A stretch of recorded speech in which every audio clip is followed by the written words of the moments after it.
പൊതുതെരഞ്ഞെടുപ്പ് മാതൃകയിൽ ഇരിക്കൂർ ഇസ്ലാഹി English medium school election നടന്നു. ആവേശത്തോടെ നടന്ന വോട്ടെടുപ്പിൽ വിദ്യാർത്ഥികൾ സമ്മതിദാനാവകാശം വിനിയോഗിച്ചു.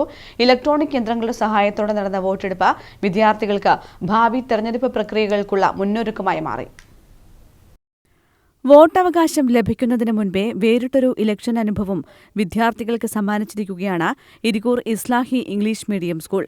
രാജ്യത്തെ പൊതുതെരഞ്ഞെടുപ്പ് സംവിധാനങ്ങളുടെ സമാനമായ രീതിയിൽ സ്കൂളിലെ പാർലമെന്റ് ഇലക്ഷൻ നടത്തി വിദ്യാർത്ഥികൾക്ക് വോട്ട് രേഖപ്പെടുത്താൻ അവസരമൊരുക്കിയതാണ് വേറിട്ട കാഴ്ചയായത്. ഇലക്ട്രോണിക് യന്ത്രങ്ങളുടെ സഹായത്തോടെ സമ്മതിദാനാവകാശം വിനിയോഗിക്കാൻ കഴിഞ്ഞത് വിദ്യാർത്ഥികൾക്ക് ഭാവി തെരഞ്ഞെടുപ്പ് പ്രക്രിയകൾക്കുള്ള മുന്നൊരുക്കമായി മാറി.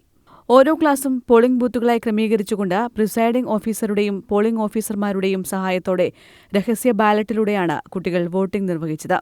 മീറ്റ് ദ കാൻഡിഡേറ്റിലൂടെ ഓരോ സ്ഥാനാർത്ഥികളും അവരുടെ വോട്ടുകൾ ഉറപ്പിക്കുകയും ഏജന്റുമാരുടെ സഹായത്തോടെ വോട്ടിംഗ് പ്രക്രിയ സുതാര്യമാണെന്ന് വിലയിരുത്തുകയും ചെയ്തു.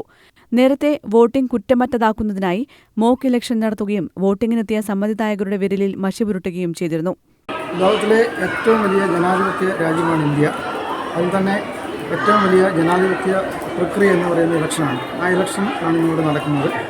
ഇതിൽ കുട്ടികൾക്ക് ജനാധിപത്യത്തിൻ്റെ ഭാഗമായി എങ്ങനെയാണ് ഒരു ഇലക്ഷൻ പ്രോസസ്സ് നടക്കുന്നതെന്നും നേതാക്കളെ തിരഞ്ഞെടുക്കുന്നതിനെക്കുറിച്ച് നേരനുഭവം കൊടുക്കുന്നതിന് വേണ്ടിയാണ് ഇന്ന് ഇലക്ഷൻ പരിപാടികളെ ആവിഷ്കരിച്ചിരിക്കുന്നത്.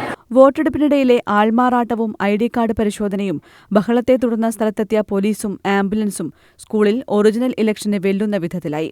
സുരക്ഷ വിലയിരുത്താൻ കുട്ടി പോലീസും തയ്യാറായിരുന്നു.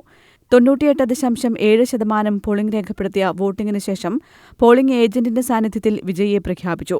സ്കൂൾ മേധാവികൾ തന്നെ തെരഞ്ഞെടുപ്പ് പ്രക്രിയകൾക്ക് നേതൃത്വം നൽകി. News bureau, Irikkur.